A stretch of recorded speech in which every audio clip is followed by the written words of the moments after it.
Dito, kinulong ako ni Ken. Kala niya siguro mapapatayin niya na ako kasi nga hindi na ako makalapad sa mga pader.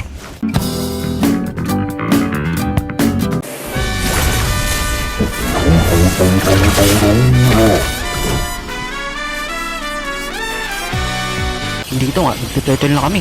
Tapos na-steal pa niya yung turtle. Tapos tinamaan pa ako ng ligaw ng bala. Kaya ayun, napitas nila ako. Hintayin nyo lang ako magka-ultimate. Yari kayo sa akin mamaya. May ultimate na ako. Yari na kayo sa akin. Ura ura ura ura ura ura ura ura ura. Hindi na makatakas si Lena.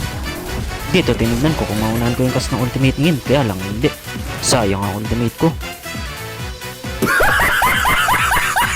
Pero nagka-assist pa rin ako pagkapatay kay Yin. Pagkalabas nga ni Fredrin sa ultimate niya, biglang nagmatapang dito si Dairot. Kala niya kaya na kaming i-1v3. Kinulong nga ako dito niyan sa ultimate niya. Kala niya siguro mapapatay niya ako dahil wala na akong batong lilipadan.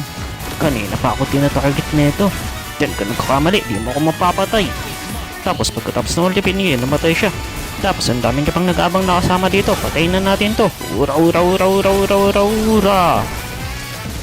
Low HP na ako makasama. Kayo nang bahala dyan. Nakuha na nga namin dito yung Lord. Tapos nagkumpul-kumpul dito sa medyo mga kalaban. Oras na para sa pamalakasan na set. Ura ura ura ura ura ura. Nakapaguli ako dito ng dalawa. Kaya na natin itong patayin. Patapos na nga ang laban. Tapos bigla pa ditong pinulong niya si Fredrin. Pero sa tingin ko ako ulit ang tina-target niyan. Pero nakahuli ako dito ng isa. Kaya ayun, apat na patay sa kanila. Si Selena lang natitira. Kaya na natin to tapusin. Ura ura ura ura.